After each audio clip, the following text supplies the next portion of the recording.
সব বান্দা ঘুমিয়ে পড়বে। আল্লাহর যারা খুব কাছের বান্দাগুলো তারা করে কি, তারা মনে করে আল্লাহ তোমার জন্য প্রথম আকাশে এসেছেন। কোন আকাশে? রাত গভীর হলে আল্লাহ পাক প্রথম আকাশে চলে আসেন। আল্লাহ আছেন হলো 7 আকাশের উপরে, তিনি চলে আসেন 12টার পরে প্রথম আকাশের কাছে। আল্লাহু আকবার বলেন। কার জন্য আসে? কার জন্য? আমার জন্য। কার জন্য বলেন? আমার জন্য আসেন। এবং তিনি প্রশ্ন করেন, আলা মিন মুস্তাগফিরিন ফাগফির লাহ, কোন ক্ষমা প্রার্থী আছে আমার কাছে ক্ষমা চাবে, আমি তাকে ক্ষমা করে দেব। কি সুন্দর করে আমার আল্লাহ বলেন। এই জন্য আমার বন্ধুগণ, 5 ওয়াক্ত নামাজ তো পড়বই আমরা। একটা ওয়াক্তের নামাজ কখনো বাদ দেব না, তার নাম হলো তাহাজ্জুদ। যে ব্যক্তি তাহাজ্জুদকে কন্টিনিউ করবে, তার 5 ওয়াক্ত নামাজ কখনো কাজা হবে না। তাহাজ্জুদকে আমরা কন্টিনিউ করব। আল্লাহর সঙ্গে সম্পর্ক না সৃষ্টি হলে পরে কখনোই আমি এই দুনিয়ার জীবনে শান্তি পাবো না। হয়তো ভাববেন টাকা থাকলে শান্তি, বউ থাকলে শান্তি, সমাজে নেতা হয়ে গেলে শান্তি না। আপনি চলে যান তাদের কাছে, কোথাও শান্তি পাবেন না। শান্তির জায়গা একটা হলো কার জিকির। আসতে বলবেন না, কার জিকির। আল্লাহ রাব্বুল আলামিন বলেন, ومن أعرض عن ذكري فإن له معيشة ضنكا ونحشره يوم القيامة أعمى قال رب لم حشرتني أعمى وقد كنت بصيرا। এই আয়াতটা আমাকে দারুণ ভাবে ভাবায়। মাঝে মাঝে আমি অস্থির হয়ে যাই, একটা যখন পড়ি আমার কাছে কেমন যেন লাগে। আল্লাহ পাক খুব শক্ত ভাষায় বলেছেন, আল্লাহ বলছেন, যে বান্দা আমার জিকির থেকে আমাকে স্মরণ না করে, যে বান্দা নিজেকে দূরে রাখবে, আমি তাকে কিয়ামতের দিন আমি তাকে অন্ধ করে তুলব, আর দুনিয়ার জীবনটা আমি তার জন্য সংকীর্ণ করে দেব। দুনিয়ায় কোনো শান্তি থাকবে না, অশান্তির আগুনে দাউ দাউ করে জ্বলবে। বউ থাকবে শান্তি নাই, টাকা থাকবে শান্তি নাই, পয়সা থাকবে শান্তি নাই, সন্তান থাকবে কাঁচা খাবে। কি বুঝতেছেন কি আপনারা? অশান্তির আগুনে দাউ দাউ করে জ্বলবে, আমি তার শান্তি উঠায় নেব এবং তাকে কিয়ামতের দিন অন্ধ করে তুলবো। যখন বান্দা বলবে, আল্লাহ আমি তো চক্ষুওয়ালা ছিলাম, আল্লাহ বলবেন, তুই চক্ষুওয়ালা ছিলি, তুই আমাকে দুনিয়ার জিন্দেগিতে যেমন করে ভুলে গেছিস, আজকের দিন ওয়াকাযালিকাল ইয়াউমা তুনসা, আজকের দিনও তোকে আমি ভুলে গেলাম। আল্লাহ যদি সেই দিন ভুলে যান, শুধু বিপদ না মহাবিপদ, শুধু বিপদ না মহাবিপদ, মহাবিপদ হয়ে যাবে। সেই মহাবিপদ থেকে বাঁচার জন্য আমার আল্লাহর জিকিরটা কখনো এক মুহূর্তের জন্য বাদ দেওয়া যাবে না। একজন খলিফার কথা হঠাৎ করে মনে হয়ে গেল। সেই খলিফার নাম হচ্ছে ওমর ফারুক রাদিয়াল্লাহু তাআলা আনহু। কয় নাম্বার খলিফা? বলেন কয় নাম্বার? কয় নাম্বার? 2 নাম্বার খলিফা ছিলেন। বহুদিন আগে, আজ থেকে 20 বছর হবে প্রায়, এক মাহফিলে বললাম, ওমর ফারুককে চিনেন কে?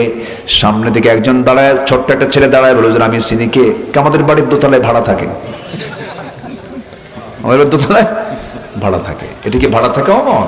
আমি ছোট্ট ছেলেটাকে বললাম, তুমি 100তে 100 পাইছো, তোমার বুদ্ধি যত দূর উত্তরও তত দূর। এই ওমর তো সেই ওমর নন, অর্ধজাহানের খলিফা, যার ব্যাপারে মহাত্মা গান্ধী বলেছেন, ভারতের মহাত্মা গান্ধী পর্যন্ত বলতে বাধ্য হয়েছেন, অশান্ত পৃথিবীকে শান্ত করার জন্য মুসলমানদের মতো একজন ওমর দরকার পৃথিবীতে। আল্লাহু আকবার। আর সেই মুসলমান আজকে Mao Tsetung, Karl Marx, Lenin, secularism, ন্যাশনালিজমকে কেমন করে গ্রহণ করে? মুসলমান কখনো মানব রচিত আইনকে বিশ্বাস করতে পারে না।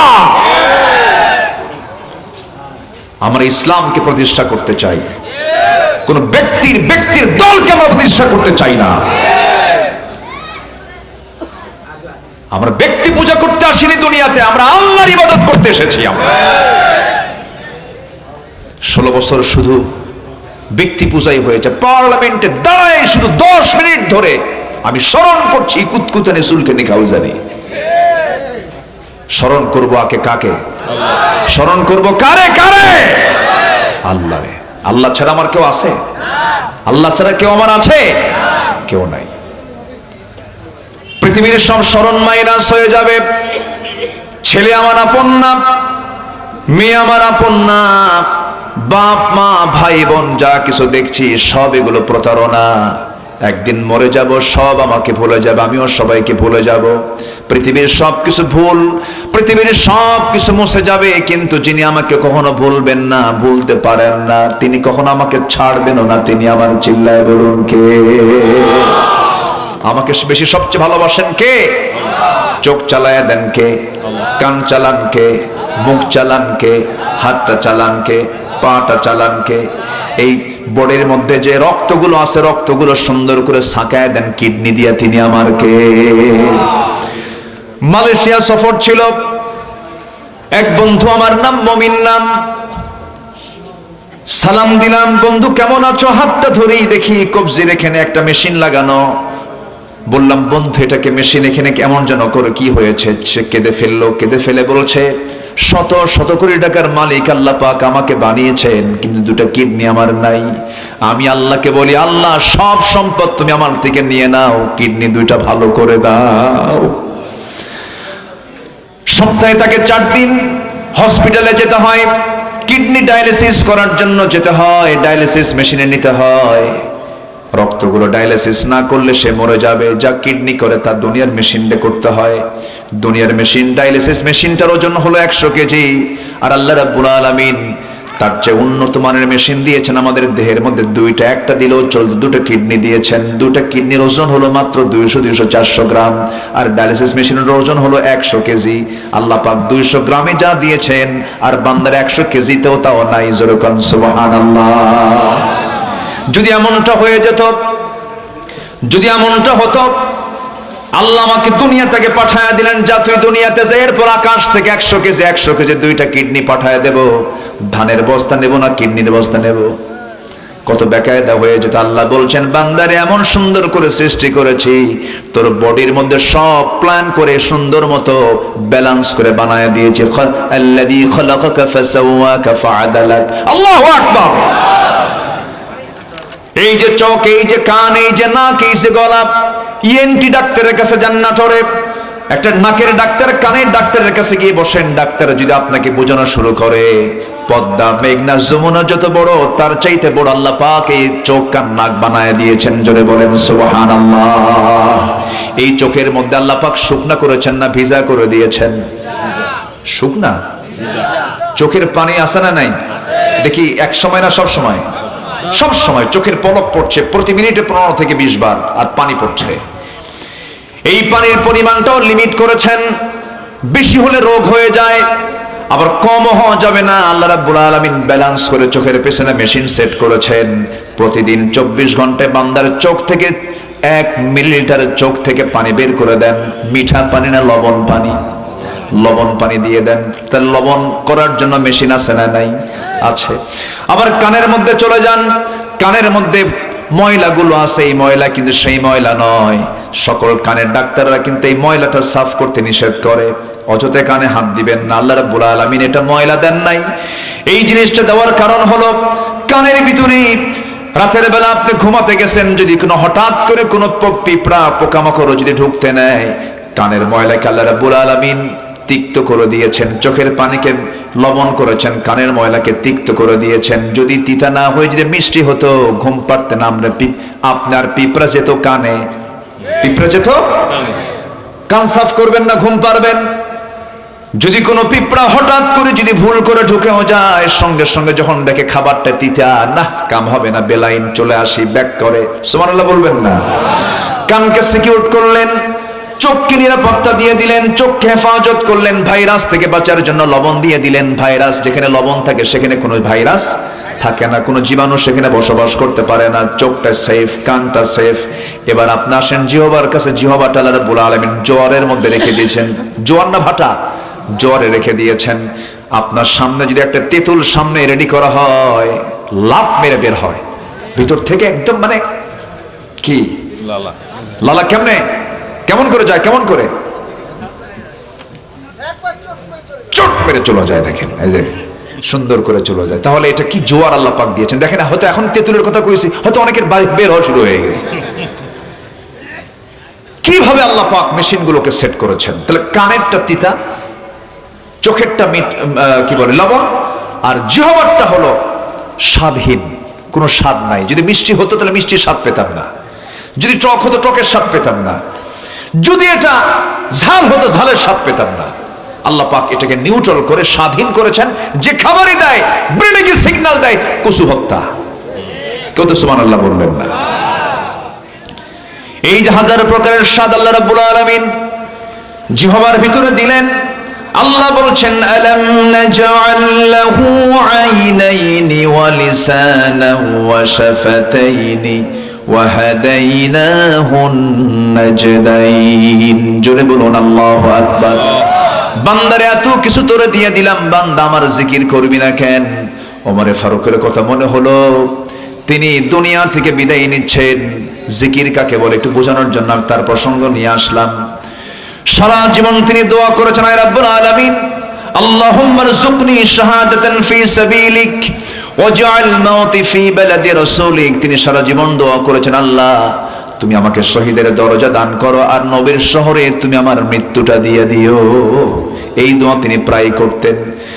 আল্লাহ রাব্বুল আলামিন তার দোয়াটা কবুল করলেন। যদিও মদিনার প্রেক্ষাপটে সেই সময় মদিনায় কোনো যুদ্ধ হওয়ার সম্ভাবনা ছিল না, কারণ বদর হয়ে গেছে, উহুদ হয়ে গেছে, খন্দক হয়ে গেছে, বড় বড় যুদ্ধ হয়ে গেছে, তিহামা অঞ্চল দখল হয়ে গেছে। এখন যুদ্ধ হলে দেশ বিজয়ে যুদ্ধ হবে, কিন্তু মদিনার আশেপাশে কোনো যুদ্ধ লাগবে না।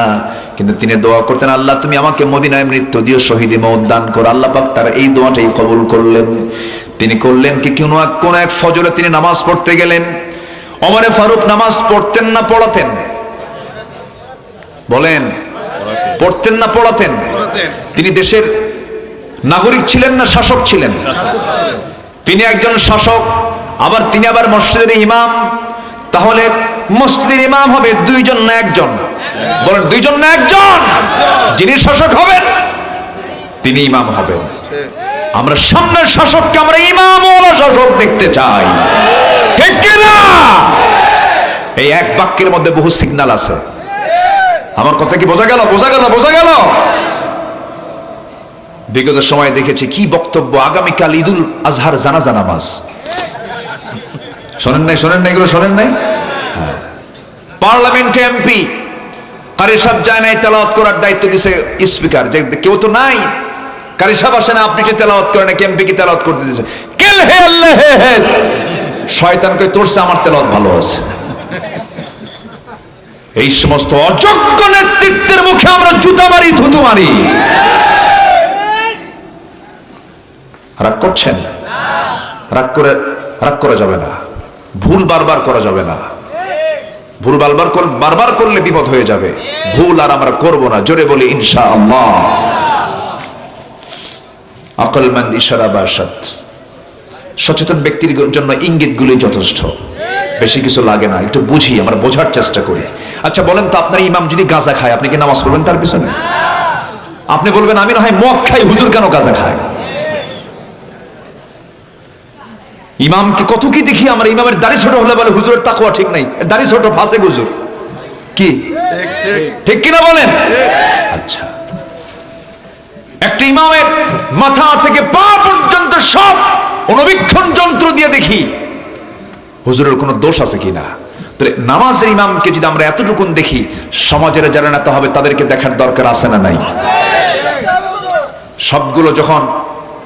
সবগুলো যখন নির্বাচন আসে, এত দরবেশ হয়, মাথার চুল দেখা যায় না, টুপি সাদা টুপি, সাদা পাঞ্জাবি, সাদা পায়জামা, দাড়ি খোসা খোসা কদম ফুলের মতো, আতর 4-5টা লাগায়, ঘাড়ের উপর একটা হাজির রুমাল নিয়ে গাম যায় নামাজ হাতে নিয়ে আসরের নামাজ 5 বার পড়ে।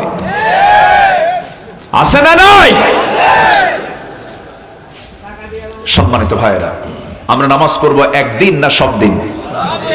আমরা নামাজ পড়বো একবার না 5 বার? আমরা নামাজ পড়বো সারা বছর না সারা বছর একদিন? সারা বছর। কয়বার নামাজ হবে দিনে? বলেন, দিনে রাতে কয়বার? 5 বার। আমার বন্ধুগণ, ওমরে ফারুক রাদিয়াল্লাহু তাআলা আনহু একদিকে শাসক, আরেকদিকে ইমাম। ফজরের নামাজের সময় হয়ে গেছে, তিনি নামাজ পড়াতে যাচ্ছেন। নামাজে দাঁড়িয়েছেন, মুসল্লায় তিনি দাঁড়িয়েছেন, নামাজ শুরু করে দিয়েছেন।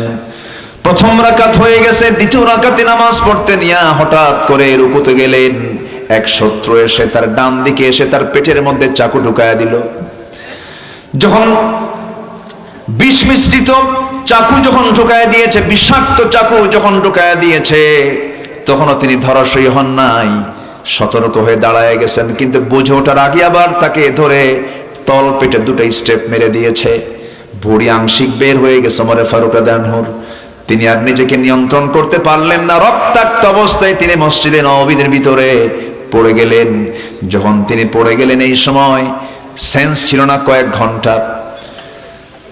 সেন্স ফিরে পেলেন, সকালবেলা হয়ে গেল। চোখটা মিলেই দেখেন তার কলিজার টুকরার সন্তান আব্দুল্লাহর সামনে দাঁড়ানো। আব্দুল্লাহকে দেখে বলছে, আব্দুল্লাহ রে কান্দো কেন? কেঁদো না, আমার জন্য পানি আনো তো। এক গ্লাস পানি আনা হলো। এক গ্লাস পানিটা ওমর ফারুক দেখেই বলছেন, আব্দুল্লাহ এই পানি কিসের জন্য এনেছো? আপনার পানির জন্য এনেছি, আপনি পান করুন। না রে আব্দুল্লাহ, আমার কোনো তৃষ্ণা নাই, আমার তৃষ্ণা হলো ফজর নামাজ তো হয় নাই, ওজুর পানি নিয়ে এসে দাও। জোরে সুবহানাল্লাহ। এটার নাম জিকির। এটার নাম কি বলেন? জিকির। ওজুর পানি এনে দাও। ওজুর পানি এনে দেওয়া হলো। কষ্ট করে তিনি ওজু বানালেন। ভুঁড়িটা বের হওয়া, গামছা দিয়ে ভুঁড়িটা বাঁধলেন, গামছা দিয়ে পেটটা বাঁধলেন। নামাজে দাঁড়ায় গেছেন, কিন্তু পারলেন না, মাথা চক্কর মেরে পড়ে গেলেন। শুয়ে ইশারা করে নামাজটা পড়ার পরে বলছে, আব্দুল্লাহ কেঁদো না, কান্দো কেন? তোমার বাবার তো সারা জীবনের দোয়া আজকে কবুল হয়ে যাচ্ছে। তোমার বাবার দোয়া হলো আমি যেন শহীদ হয়ে যেন মদিনায় যেন মারা যাই। আজকে আমি বড় ভাগ্যবান। আমাকে যে আঘাত করেছে সে কোনো মুসলিম নয়, সে একজন অগ্নি পূজক, আবু লুলু মাজুসি। সে আমাকে অ্যাটাক করেছে। আমি একজন অগ্নি পূজকের হাতে শহীদ হয়ে যাচ্ছে। আমি আল্লাহর দরবারে জানুন কৃতজ্ঞ। আল্লাহ, তুমি আমাকে শহীদের কাতারে শামিল করে নিও। আব্দুল্লাহ, তুমি আমাকে হাসি মুখে বিদায় করে দাও। এই কথা বলি বলছেন, আব্দুল্লাহ কেন্দ না, কাব্বা আপনার জন্য ডাক্তার নিয়ে আসছি। ডাক্তার সামনে বসে গেলেন।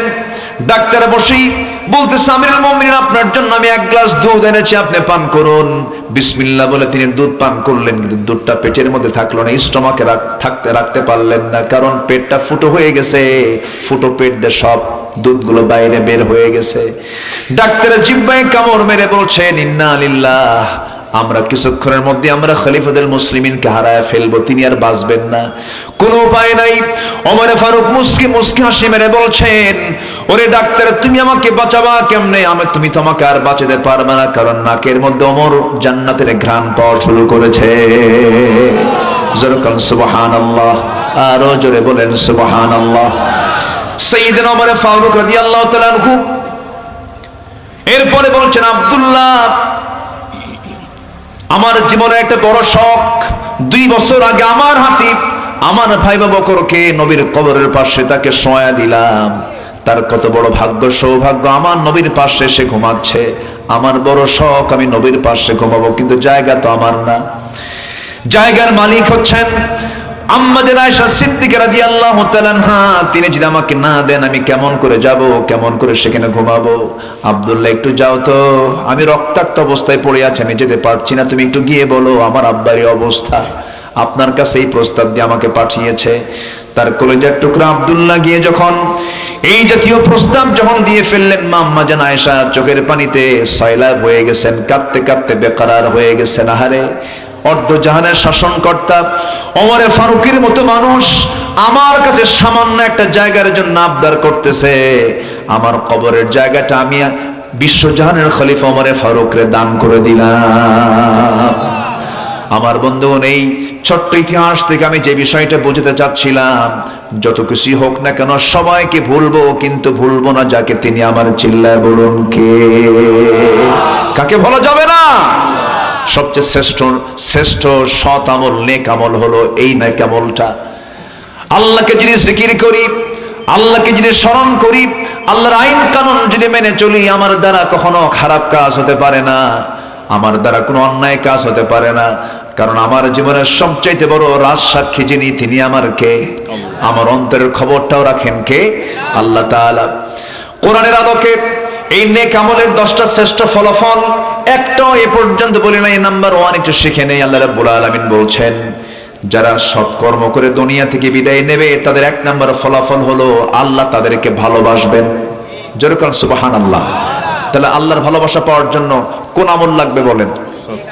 বা বলেন সৎ আমল না বদ আমল? বনের সম্পত্তি মেরে খাওয়া ভালো কাজ? এই এলাকায় কি বনের সম্পত্তি মেরে খায়? হ্যাঁ, খুব কম। খুব কম নাকি না খুব বেশি? খাওয়ার পরিমাণ কম না বেশি বলেন? খুব বেশি। গ্রামের মাতব্বরও দুষ্ট কম না, বুঝলেন? মাতব্বরদের আগে কানে কানে বলে আসে, শোনেন বিচারটা এটা করে দিবেন। ঘুষও খায়, এ আছে না নাই? পার্থিব স্বার্থকে প্রাধান্য দিতে গিয়ে আপনি বনের সম্পত্তি বন যা পেত তার ব্যবস্থা না করে আপনি মিথ্যা একটা ফায়সালা দিয়া বনকে মাহরুম করলেন। আপনি বিচারক হয়ে আপনাকে জাহান্নামে যেতে হবে।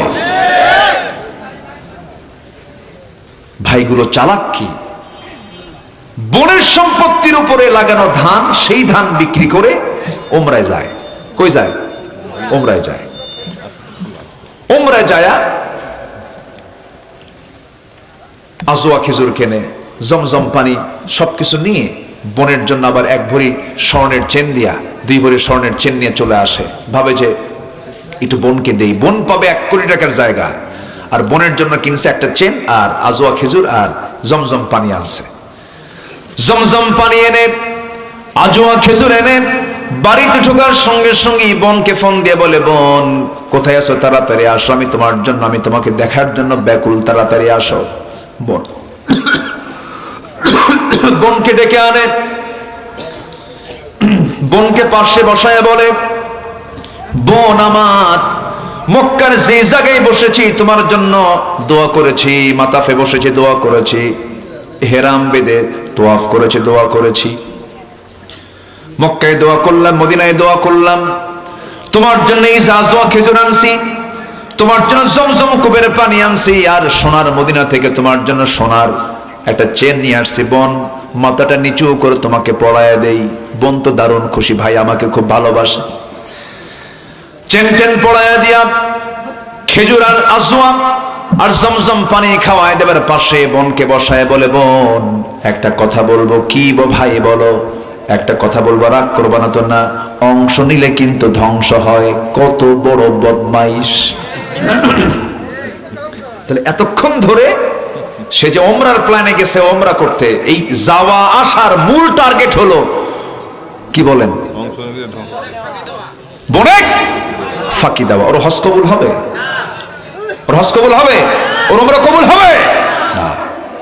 একটা বিষয় মাথায় রাখবেন, যত কিছুই হোক না কেন কারো হক যেন আমার দ্বারা নষ্ট না হয়। এটা সবচাইতে খারাপ আমল, এটা যেন না হয়। এমনকি আমার কথায় যেন কেউ কষ্ট না পায়, তাহলে আমি তার হক নষ্ট করলাম। এমনকি যার জন্য আমি গীবত করছি তার হক আমি নষ্ট করে ফেললাম। আল্লাহ পাক তাকে মাফ করবেন না। মাফ করবেন কখন?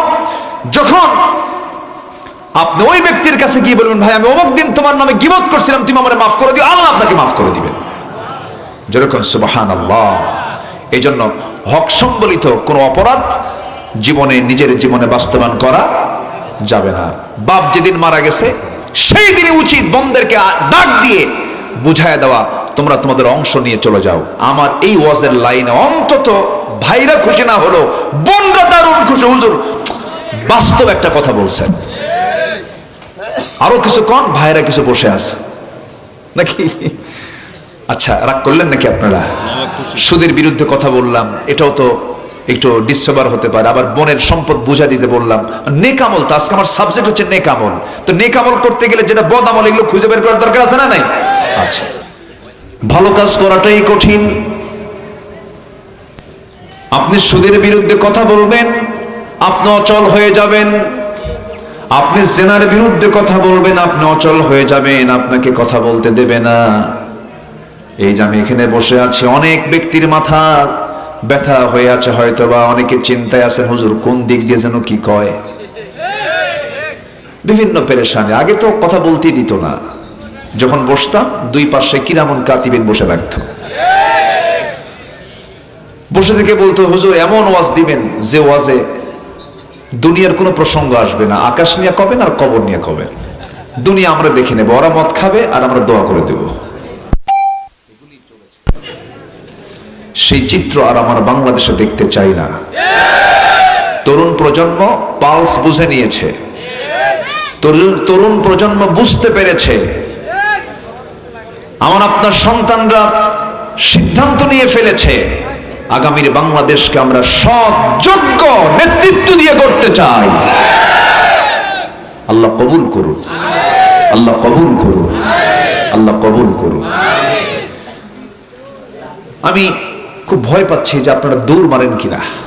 বেশি রাত হয়ে গেছে তো, থাকবেন তো নাকি? রাজি আছেন তো ইনশাআল্লাহ? আপনাদের অনুমতি নিচ্ছি, আমি আলোচনার মধ্যে যাব। আমি ঢুকবো না দোয়া করে দেব? কেউ যাবেন না তো আমার থুইয়া? খুব ভালো, বলি আলহামদুলিল্লাহ, জোরে বলি আলহামদুলিল্লাহ। এই গ্রামের একজন ভাই, অলি ভাই না, যিনি আমাকে দাওয়াত দিয়েছেন, অলিউল্লাহ ভাই, ওনার বাড়ি কোথায়? পাশে। উনি নওগাঁ গাউসুল আজম কামিল মাদ্রাসার লেকচারার, প্রভাষক তিনি।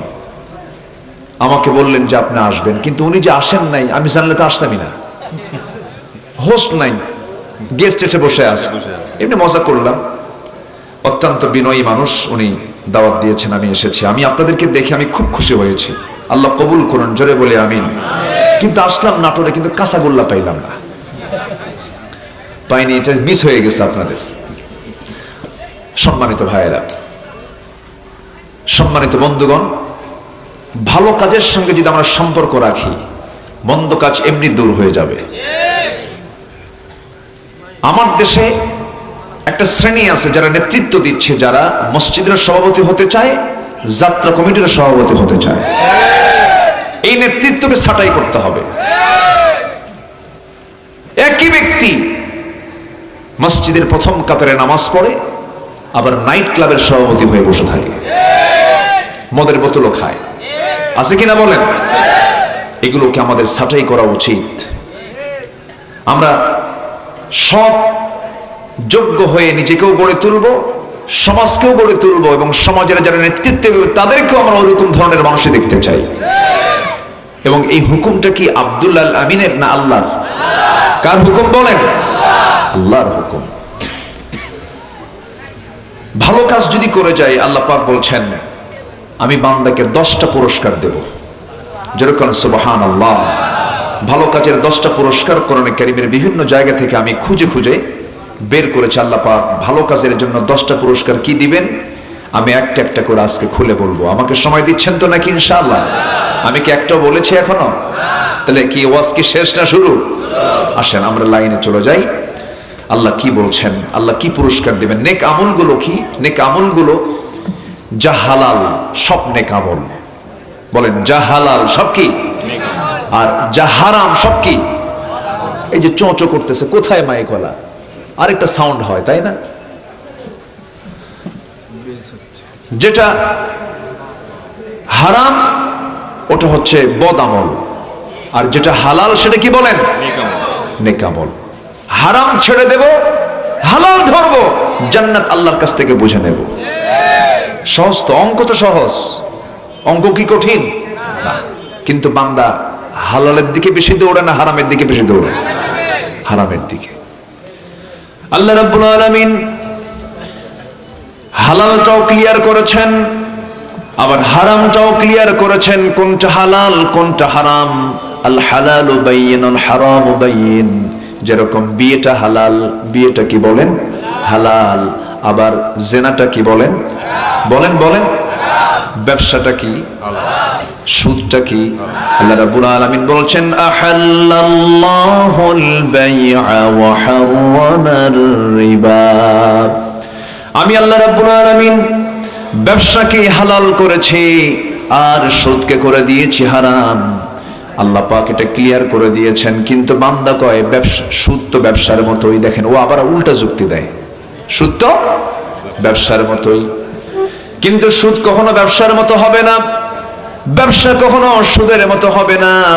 সুদকে আল্লাহ রাব্বুল আলামিন এত জঘন্য হিসাবে বান্দার সামনে প্রেজেন্ট করেছেন। সুদের সর্বনিম্ন গুনাহ হলো নিজের মার সঙ্গে জেনা করা।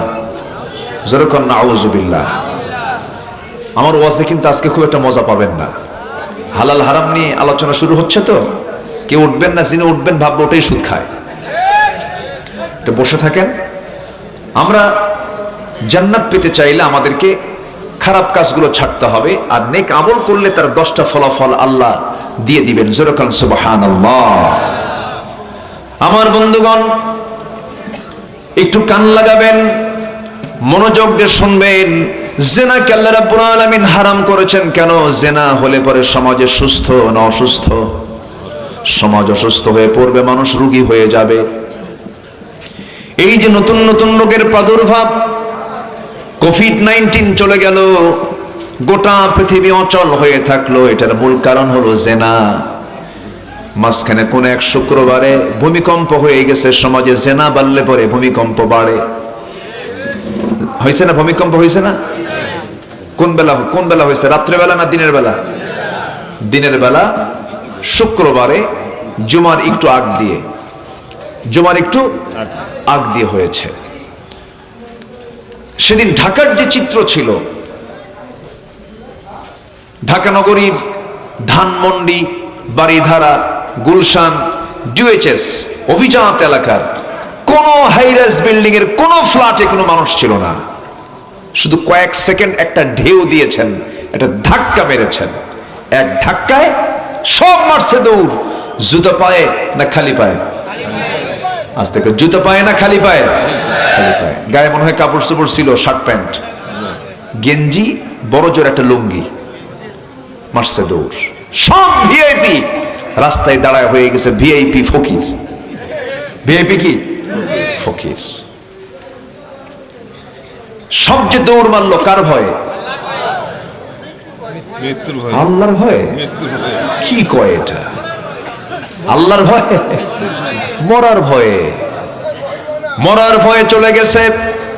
যদি আল্লাহর ভয়ে যদি ঘর থেকে বের হতো 10:30টায় ভূমিকম্পের সময় বের না হয়ে ফজরের সময়ে মসজিদে ভয়ে চলে যেত। আর মসজিদে যদি আল্লাহর ভয়ে নামতো, আল্লাহ পাক সকালবেলা গজব দিতেন না। ভূমিকম্প কখনো রহমত নয়, আল্লাহ পাকের সিগন্যাল এগুলো। আল্লাহ রাব্বুল আলামিন ভূমিকম্প কেন দিয়েছেন, কি জন্য দেন? এই ভূমিকম্প থেকে বাঁচার জন্য আল্লাহ রাব্বুল আলামিন পাহাড় দিয়েছেন। এই পাহাড়গুলো যদি না দিতেন তাহলে ভূমিকম্প হয়ে সমস্ত কিছু চৌচির হয়ে যেত, সবকিছু ওলটপালট হয়ে যেত। আল্লাহ রাব্বুল আলামিন পাহাড়গুলো কেন দিয়েছেন? ওয়ালকা ফিল আরদি রাওয়াসিয়া আন তামিদা বিকুম ওয়া আনহারান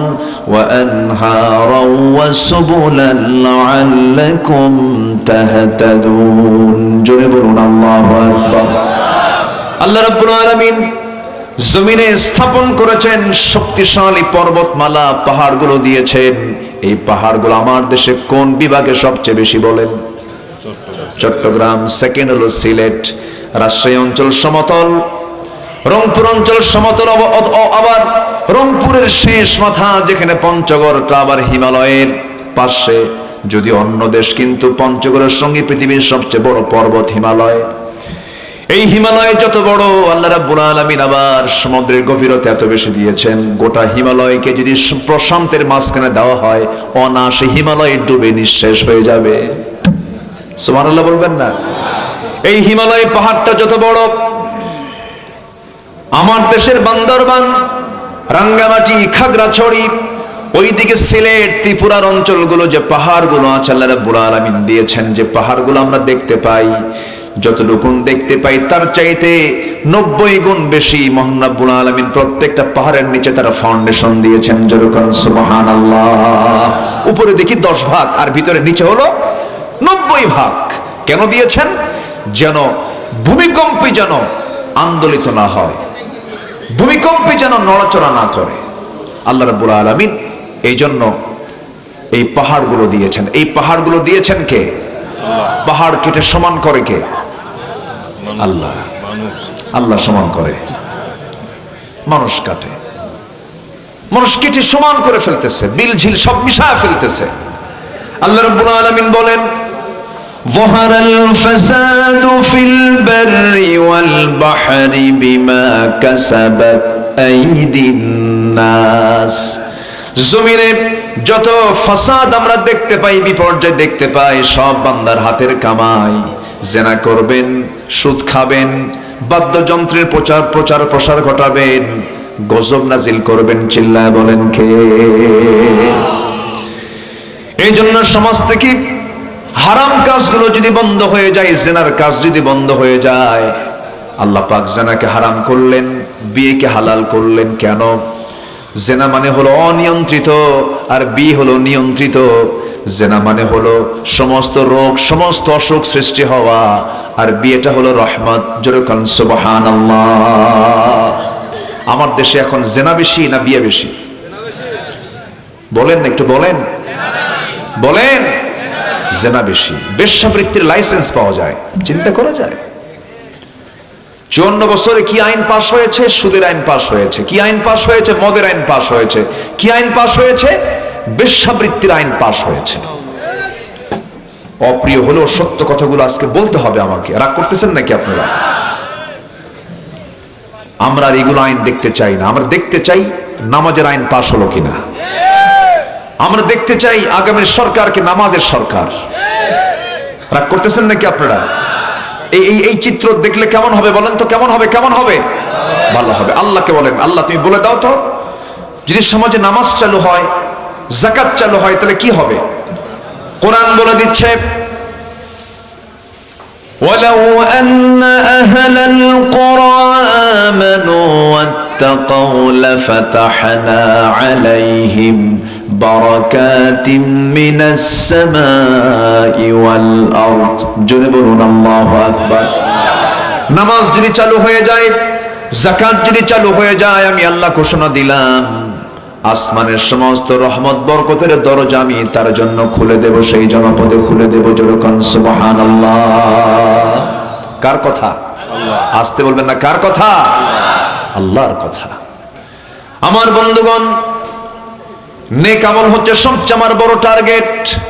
জীবনে যেন গুনার পরিমাণটা বেশি না হয়, পরিকল্পিত যেন কোনো গুনাহ না হয়। গুনাহ হবে, গুনাহ হবে না কেন? আমি মানুষ না? মানুষের গুনাহ আছে না নাই? গুনাহ নাই কার? ফেরেশতার। বলেন, গুনাহ নাই কার? আমরা কি ফেরেশতা না মানুষ? বলেন, ফেরেশতা না মানুষ? কিন্তু দাম কিন্তু মানুষের বেশি। দাম মানুষের বেশি। ফেরেশতার দাম কেমনে হবে? কারণ ফেরেশতার গুনাহ করার যোগ্যতাই নাই, সে গুনাহ করবে কেমনে? কিন্তু বান্দার গুনাহ করার যোগ্যতা থাকার পরও আল্লাহর ভয়ে সে গুনাহ করে না, এই জন্য বান্দার দামটা বেশি। আমার বন্ধুগণ, সবচাইতে সফল জীবন হলো যে বান্দার জীবনে গুনাহ কম, নেক আমলের পরিমাণটা বেশি। তবে গুনাহ কিন্তু প্ল্যান করে করা যাবে না, হঠাৎ করে হয়ে যেতে পারে।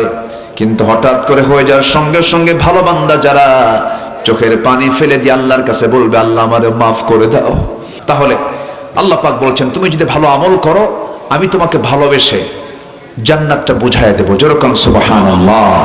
আল্লাহ যদি কাউকে ভালোবাসেন, তার কি আর ভালোবাসার দরকার আছে কারো? বলেন, কারো দরকার আছে? দুনিয়ার সব ভালোবাসা আপনাকে দেয়, কিন্তু আল্লাহ আপনাকে ভালোবাসেন না। আপনি মাহরুম, আপনি পরাজিত। আমার বন্ধুগণ, নাম্বার 1 চলে গেল। নাম্বার 2 হলো নেক আমল করলে পরে অফুরন্ত নিয়ামতে পরিপূর্ণ জান্নাত আল্লাহ পাক আমাকে আপনাকে দিবেন। ওয়াবাশশিরিল্লাযীনা আমানু ওয়া আমিলুস সালিহাতি আন্না লাহুম জান্নাতিন তাজরি মিন তাহতিহাল আনহার। জোরে বলুন আল্লাহু আকবার। আল্লাহ রাব্বুল আলামিন যেখানে জান্নাতের বর্ণনা করেছেন, সেখানেই জান্নাতের নহরের কথা বলেছেন। জান্নাতের মধ্যে 4টা ঝর্ণা থাকবে। কয়টা ঝর্ণা বলেন? 4টা ঝর্ণা। মধুর ঝর্ণা, মধুর ঝর্ণা থাকবে, দুধের ঝর্ণা থাকবে, শরাবের ঝর্ণা থাকবে, পানির ঝর্ণা থাকবে। কিন্তু দুনিয়ার পানি পান করলে পরে মানুষ মরে যায়। দুনিয়ার পানি, দুনিয়ার শরাব, দুনিয়ার মধু, দুনিয়ার দুধ পান করলে পরে মানুষ দিনে দিনে বুড়ো হয়ে যায়। কিন্তু জান্নাতের যদি মধু, জান্নাতের যদি পানি, জান্নাতের যদি দুধ যদি কোনো বান্দা একবার পান করে, সে কোনোদিন আর জীবনে কোনোদিন মরবেও না, বুড়াও হবে না। জোরে বলুন সুবহানাল্লাহ। কি খাবার আল্লাহ পাক রেখে দিয়েছেন। সবাই কি খাবেন না? এগুলো পান করবেন না নামাজ না পড়ে? বলেন বলেন, নামাজ না পড়ে নামাজ পড়ে। হ্যাঁ, দুঃখ লাগে জানেন। আচ্ছা বলুন তো, ব্রহ্মপুরের মসজিদে, আমি ব্রহ্মপুরকে আগে ধরি, ব্রহ্মপুরের মসজিদে কোন ওয়াক্তে সবচেয়ে মুসল্লি কম পাওয়া যায়? বলেন, আপনারা বলেন একটু। ফজরে। থামেন, ফজরে সবচেয়ে কম। বাড়িতে মানুষ বেশি থাকে, বেশিরভাগ মানুষ থাকে কোন সময় বাড়িতে বলেন তো? ওই ফজরে। কি করে? মেরাজে যায়, মেরাজে যায়, ঘুমায়। দুঃখ, এটা কষ্ট, কিন্তু আমি কিন্তু খুব দিলে ধাক্কা দিলাম। আমি আর কি হয়ে বুঝাবো বলেন? দিলে ধাক্কা দিলাম। ৬৪,০০০ গ্রামের দিকে তাকান আপনি। পাতিলের ভাত সিদ্ধ হয়েছে কিনা, চাউল সিদ্ধ হয়েছে কিনা গোটা পাতিল চেক করতে হয় না? একটা চেক করলে হয়ে যায়। একটা চিপলি পাতিলের ভাতের চিত্র বোঝা যায়। ঠিক একটা গ্রামকে চিপলেই গোটা দেশের চিত্র ভেসে ওঠে। গোটা মসজিদ, গোটা দেশের মসজিদগুলো ফজরের সময় কান্দে কান্দে, মুসল্লি নাই। কি ঠিক কিনা? মুসল্লি নাই। ৫ জন বুড়া যায়। কয়জন? ৫ জন বুড়া যায়। যখন বুড়া চাচাকে বলা হয়, চাচা আপনি মসজিদে আসছেন, আপনি তো বুড়া মানুষ, মাজুর না আসলে তো হতো। বাবা আমিও আসতাম না, বুড়ি নাই তো এই জন্য আসছে। বাস্তব, এটা বাস্তব। যেদিন ব্রহ্মপুর আপনার গ্রামের ফজরের মসজিদের মুসল্লি, ফজর নামাজের মুসল্লি জোহর, আসর, মাগরিব, এশার চাইতে বেশি হবে, আমি হলফ করে বলে যাচ্ছি, সেই দিন থেকে আপনার গ্রামে কোনো চুরি, জেনা, মদ, নেশা, আকাম কুকাম সব বন্ধ হয়ে যাবে। তাহলে একটা ডিউটি আমরা আজকে এখান থেকে নিয়ে যাই, সেটা হলো গ্রামে ফজরের মসজিদ আমরা মুসল্লি দিয়ে মসজিদ ভরায় ফেলবো। সিদ্ধান্ত কি নেওয়া যায়? সিদ্ধান্ত কি নেওয়া যায়? আপনার গ্রাম ফজরের মসজিদে, আপনার গ্রামের মসজিদ ফজরে মুসল্লিতে ভরে যাক। সবাই কি চান? কারা কারা চান দেখি, কারা কারা চান?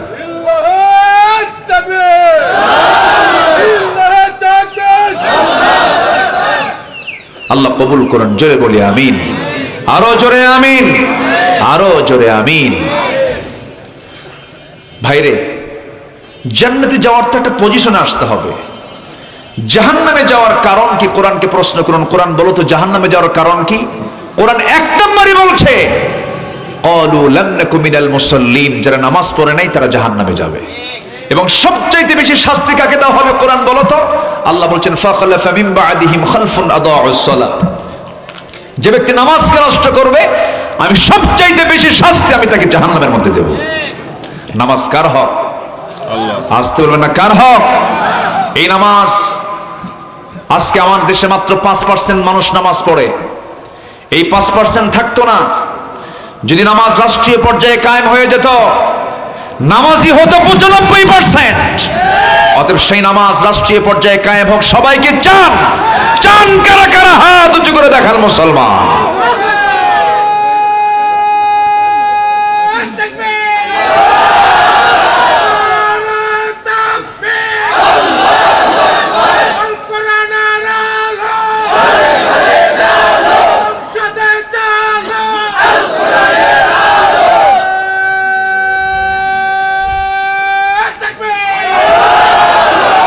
আল্লাহ কবুল করুন। জোরে বলি আমিন। নামাজ পড়তে হবে। আমরা জানি আমরা আমাদের আমল নিয়ে জান্নাত পাবো না, কিন্তু একটা লেভেল তো আছে। নামাজই পড়ে না বান্দা, আল্লাহ তাকে মাফ করবে কেমনে বলেন? বউটাকে নিয়ে গোটা দুনিয়া দেখায়, হোন্ডায় তোলে। আসেন এরকম কিছু বদমাইশ আছে না? বদমাইশ আছে। নিজের বউ এমন ভাবে সাজায়, মাথা থেকে পা পর্যন্ত, মাথার চুল লাল, ঠোঁটের লিপস্টিক দিয়া লাল, শাড়ি একখান লাল, R15 হোন্ডায় তুললো। আবার ছেলের মাথার চুল কেমন জানেন? এইদিকে চুল নাই, পিছনে চুল নাই, মাথার উপরে দক্ষিণ তালপট্টির দ্বীপ। এই ডিজাইন পাইছো কোথায় বাবা? বলে যে বুঝবেন না হুজুর, এগুলো আধুনিক হালচাল। কার ডিজাইন? কে মেসি? তুমি কি নেইমার? তুমি কি কুত্তা?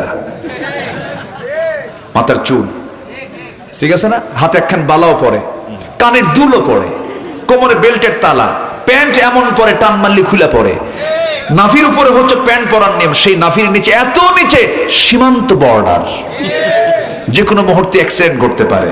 এই হচ্ছে প্যান্টের দশা। আর প্যান্ট নতুন কিনা না, হাঁটু ফাটা। কি ফাটা? হাঁটু ফাটা। আচ্ছা বলেন তো, মানে ফাটা প্যান্টের দাম বেশি না ভালো প্যান্টের দাম বেশি? ফাটা প্যান্টের দাম ৮,০০০ আর ভালো প্যান্টের দাম ৮০০ টাকা। কি রুচি, রুচির কি পছন্দ ধরেছে আজকে। যা যে নামাজি হবে না সেই প্যান্ট পরে। রাগ করতেছেন নাকি? যুবকরা শুধু চরিত্র সুন্দর করো, চোখের পর্দা করো, চোখের পর্দা। মা বোরকা পরে আছেন আপনি, আর সারা রাত ধরে আপনি মোবাইল দেখতেছেন, পর পুরুষকে দেখতেছেন। আপনার ভূমিকা হলো মাথায় টুপি আছে কিন্তু পরনে লুঙ্গি নেই।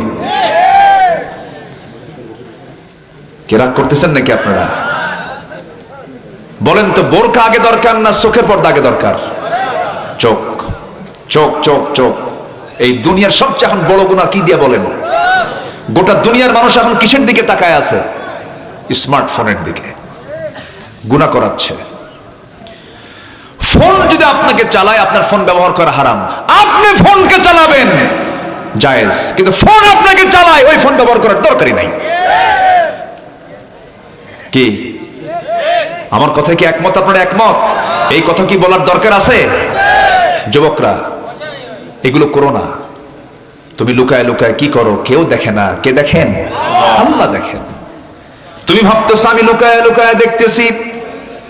পর্নোগ্রাফিতে আসক্ত হইও না। তোমার ফ্রন্টাল সেলগুলো সব নষ্ট হয়ে যাবে, যৌবন ধ্বংস হয়ে যাবে। বাস্তবতার সঙ্গে এগুলোর কোনো মিল নাই, এগুলোর দিকে যাবা না। আমার বন্ধুগণ, ছোট্ট ছোট্ট বাচ্চাদের হাতে মোবাইল দিয়ে দেয় মা, গেমস গুলো দেখায়, খেলাগুলো দেখায় আর খাওয়ায়। এই ফোন কত ধ্বংস করে দিয়েছে পরিবার। কার বউ কে নিয়ে শুয়ে থাকে? কি ঠিক কিনা বলেন? লাইন ধরবো একটা, কার লাইন? আর মোবাইলের মধ্যে কত Line, Messenger, Imo Line, WhatsApp, Viber, Instagram, Kurigram. কি ঠিক আছে না? সব লাইন বাদ, আল্লাহর লাইনকে ধরতে হবে। আকাম কুকাম করা যাবে না। বিয়ের প্রয়োজন হয়ে যাবে, জেনার কাছে যেও না। পিছন ধরে দরজা দিয়ে যাও না। লুকালুকি কোনো কিছু করতে যেও না। বিয়ের প্রয়োজন সুন্দর করে বলে ফেলো, বিয়ের প্রস্তাব দিয়ে দাও। আব্বাকে বলো আব্বা বিয়ে করাও। কিন্তু কিছু কিছু বেকুব বাপ আছে, নিজের পায়ে দাঁড়া। এই এখানে জোরে কে কইলো ওর বিয়ে করা দরকার? তাড়াতাড়ি। কি ঠিক না? বাপরা বোঝে না, মারা বোঝে না বিয়ে যে কত বড় জরুরি জিনিস। যে যুবক, যে সন্তানটা আপনার বুকটা উঁচু করে বলে, মুখ খুলে বলে বিয়ে করাও, এটা অত্যন্ত চরিত্র ভালো লক্ষণ। আর যে যুবকটা যুবক আছে কিন্তু বিয়ের কথা কয় না, ও তো বাইপাস মারে, ও তো আকাম কুকাম করে বেড়ায়। কি ঠিক আছে কিনা? যুবকরা সময় হলে বিয়ে করে ফেলবা। আব্বা আম্মাকে বলবা যে আল্লাহ চালাবে। কে চালাবেন? আল্লাহ চালাবেন। আল্লাহ চালাবেন। আল্লাহ চালান তো, আল্লাহ চালান না? আল্লাহ চালান না? বিয়ে করে কি খাওয়াবো? বউ তো হাতি। একজনেরটা দুজন ভাগ করে খাবেন, একজনেরটা দুজন ভাগ করে খাবেন। হাদিস আছে না নাই? হাদিস আছে না নাই? আচ্ছা, একটু মনোযোগ দিয়ে কথাগুলো শোনেন, রাখেন, একটু কান লাগাবেন। আমার নবীজি বিয়ের পক্ষে ছিলেন, বিয়েটাকে সহজ করেছেন রাসূল। আমার নবীজি বিয়েটাকে এত সহজ করে দিয়েছেন। এক কালো সাহাবী, কি সাহাবী বলেন? কালো সাহাবী। এই কালো সাহাবী নবীর কাছে এসে বলছেন, ইয়া রাসূলুল্লাহ, আমার কি বিয়ে হবে না? রাসূল বলেন, কেন? বহু মেয়ে দেখলাম, বিয়ে হয় না। রাসূল বলছেন, তোমার বিয়ের দায়িত্ব আমি নিলাম। হুজুর, কে? ইবনে ওহাবের মেয়ে আছে, চলে যাও, আমার প্রস্তাব দিয়ে দাও। রাসূল বললেন, সাহাবী বলছেন, না আমি একা যাব না, আমি এমনি এমনি যাব না, দলিল করে দেন। আমার নবীর কাছ থেকে একটা চিঠি লিখিত করে নেওয়া হলো। এই চিঠিখানা নিয়ে মেয়ের বাবার কাছে গিয়ে বলছে, এ মেয়ের বাপ ইবনে ওহাব, এই চিঠিখানা পড়ো, তাড়াতাড়ি ব্যবস্থা করো। দেখছেন কি অবস্থা? মেয়ের বাবা চিঠিখানা পড়লেন, রাসূল চিঠি পাঠিয়েছেন, সম্মানজনক চিঠি। খুব খুশি হয়ে গেলেন। খুশি হয়ে এবার বলছেন, শোনো, আমার মেয়ের কাছে আগে প্রস্তাবটা দেব, আমার মেয়ে যদি পছন্দ করে হয়ে যাবে। এই কথা শুনে, এই কথা বলেই ভিতরে চলে গেছেন। মেয়েটা পাশে দেওয়ালকে সে সব কথা শুনে নিয়েছে। এবার বলছে মা তোমার জন্য বিয়ের প্রস্তাব এসেছে, যদি পছন্দ হয় বিয়ে হয়ে যাবে, কিন্তু ছেলেটা কিন্তু কালো, মেয়েটা কাঁদতেছে। এবার বলছে মা তুমি যেহেতু কাঁদতেছো বিয়ে দেব না।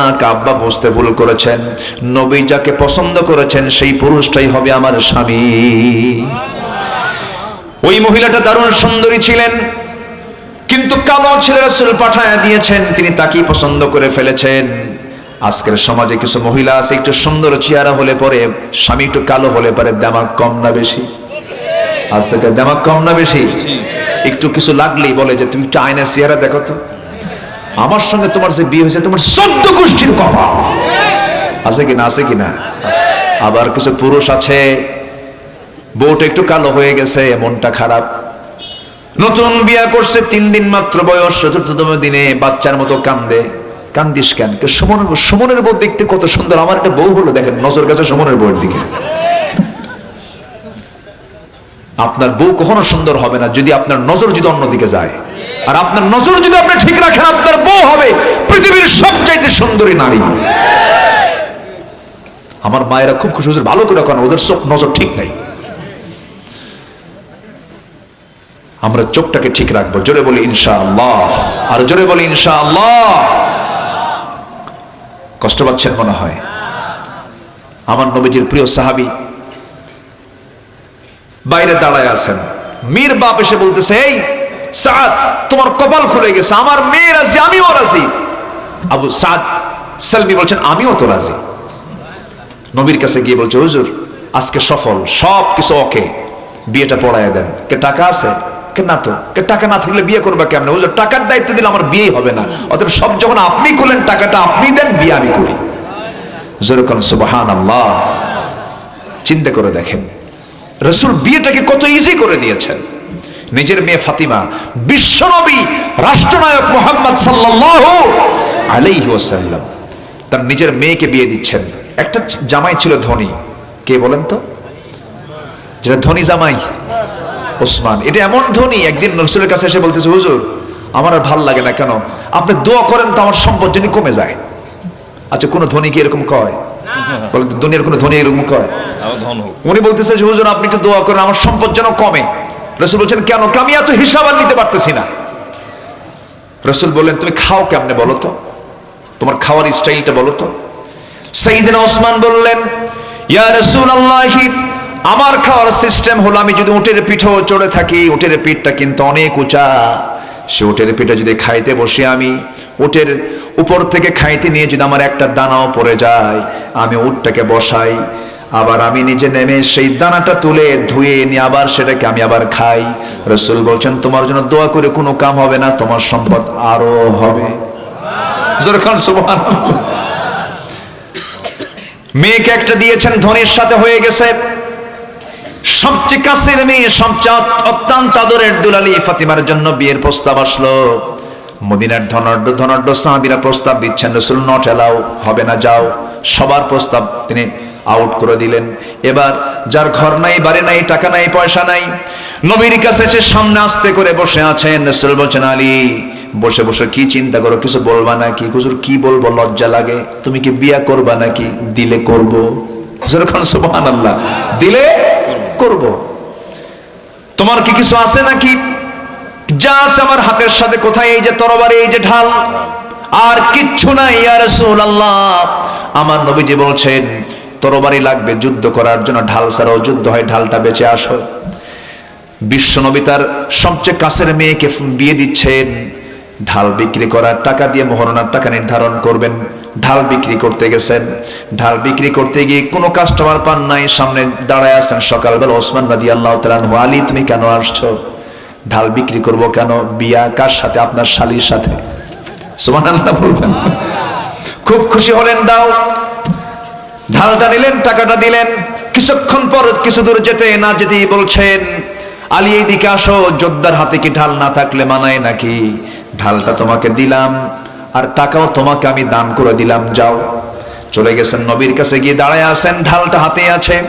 রাসূল বলছেন আলী মনে হয় ঢালটা বিক্রি হয় নাই। হুজুর ঢাল তো বিক্রি হয়েছে। তাহলে ঢাল হাতে কেন? হুজুর আমাকে ঢালটা উপহার দিয়েছে, আবার টাকাও পাইছে, ঢালও পাইছে। কে? ওসমান।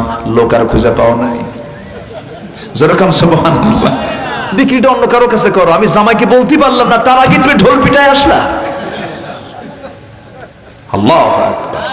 রাসূল কত সহজ করে দিয়েছেন, একটা অনাড়ম্বরপূর্ণ বিয়ে, কোনো খরচ নাই, কিচ্ছু নাই।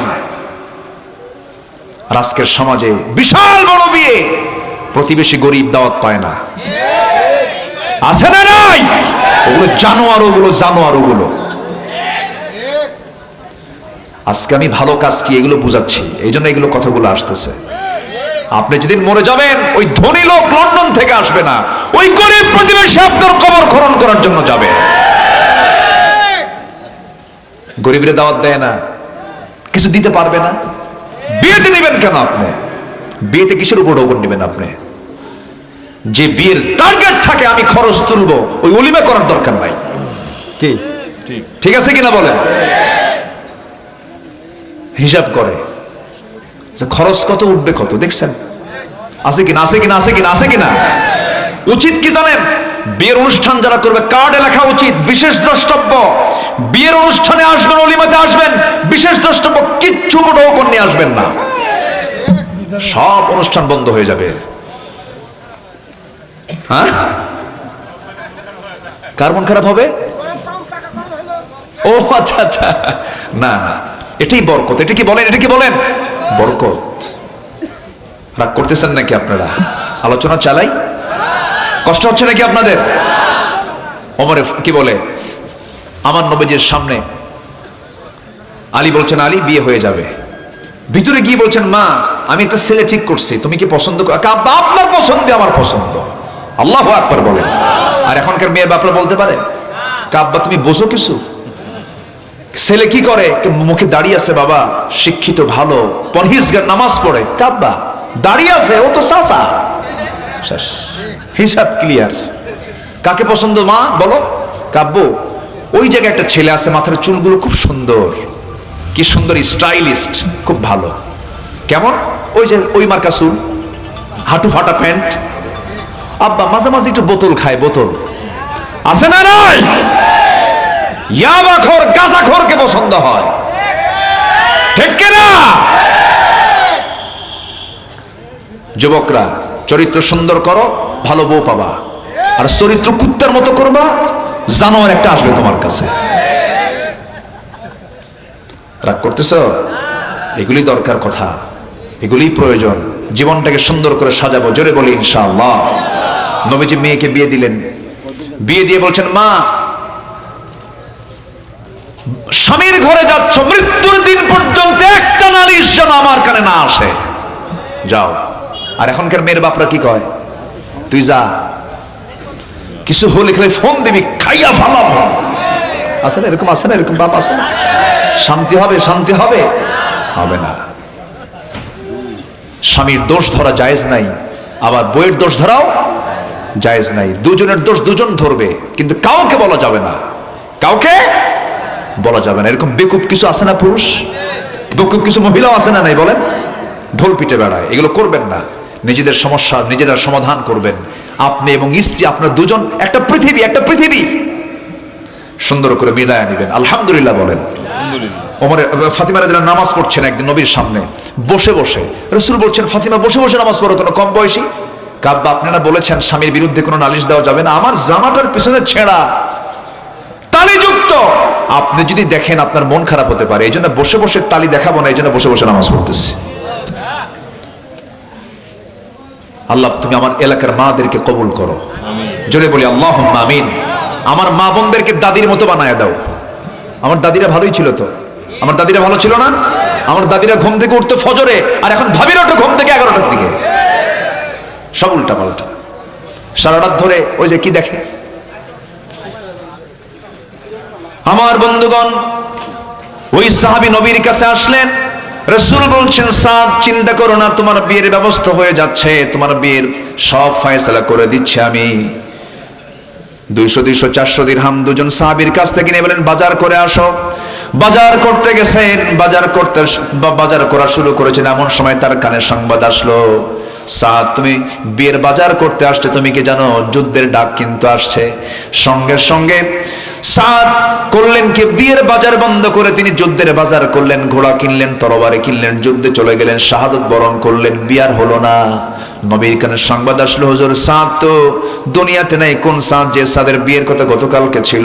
আমার নবীজি দৌড় মেরে চলে এসে তার লাশটা দেখলেন, মস্তকটা ছিটকে পড়ে আছে, চুলগুলো লম্বা লম্বা, রক্তাক্ত চেহারা হয়ে আছে। রাসূল তার দিকে তাকায়, একবার হাসেন একবার কাঁদেন।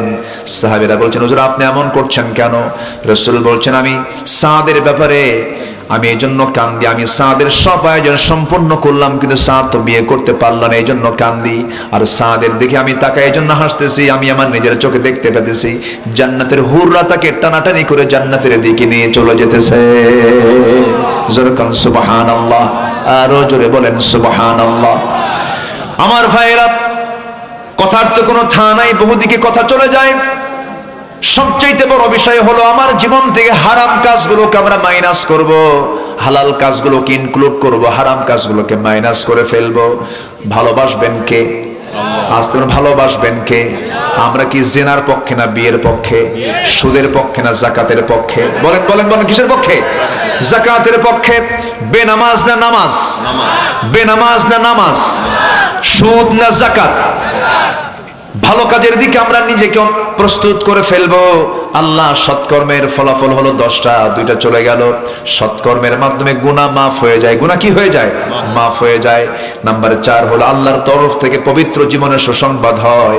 পবিত্র জীবন কাকে বলে? পবিত্র জীবন তো তার যে জীবনকে আল্লাহ রাব্বুল আলামিন জান্নাতের জন্য প্রস্তুত করেছেন। জোরে বলেন সুবহানাল্লাহ। মান আমিলা সালিহাম মিন যাকারিন আও উনসা ওয়া হুয়া মুমিনুন ফালানুহয়িয়ান্নাহু হায়াতান তাইয়্যিবাহ। জোরে বলুন আল্লাহু আকবার। নাম্বার 5 হলো মহান আল্লাহর রহমত প্রাপ্তির সুসংবাদ। নেক আমল করলে পরে আল্লাহ পাক রহমত দিয়ে ধন্য করবেন। আমরা কি হিসাব দিয়ে জান্নাত পাবো নাকি?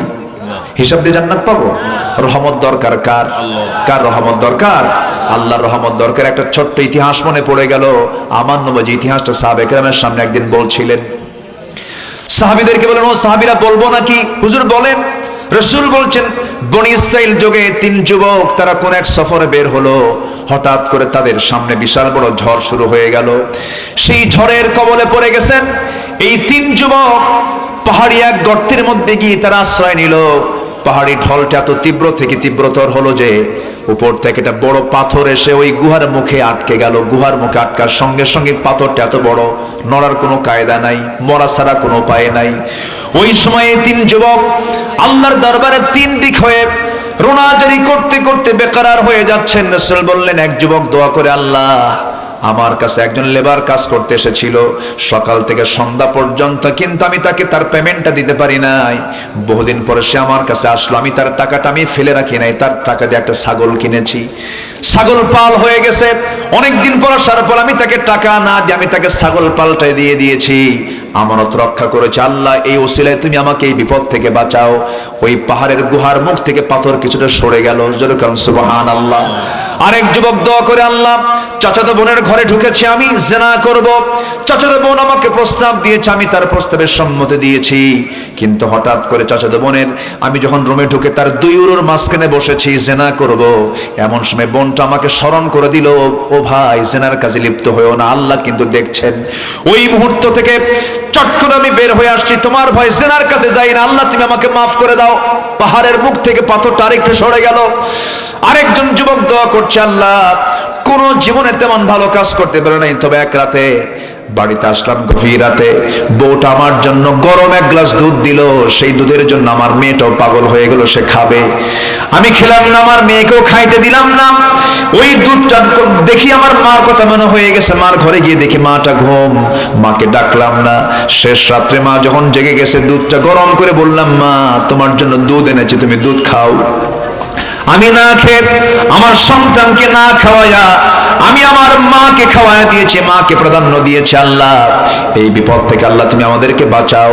এই তিন যুবকের এই প্রার্থনা আল্লাহ রাব্বুল আলামিন মঞ্জুর করে নিয়া সেই পাহাড়ের মুখ থেকে পাথরটা সরায় দিয়ে এই মৃত্যুর হাত থেকে তাদেরকে রেহাই দিয়ে দিলেন। জোরকান সুবহানাল্লাহ।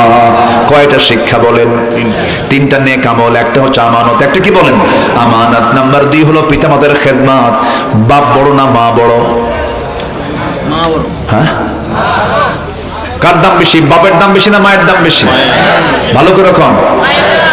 বাপ মা নামাজে দাঁড়াইছে, ইমামকে আর মুসল্লিকে? ইমাম বাবা। ইমাম কি হবে? তাহলে বাপ ইমাম, এখানে তাহলে বাপ আগে। বিচার হবে ছেলে মেয়ের বিষয় নিয়ে, বিচার হবে বাড়িতে বৈঠক পারিবারিক, বিচারের চেয়ারে বসবে কে? তো বাবা বিচারের চেয়ারে বসবে, বাবা ইমাম হবে। তাহলে কে কে বড়? হ্যাঁ, এখন বাপ হয়ে গেছে আবার। বলেন কে বড়? বাপ বড়।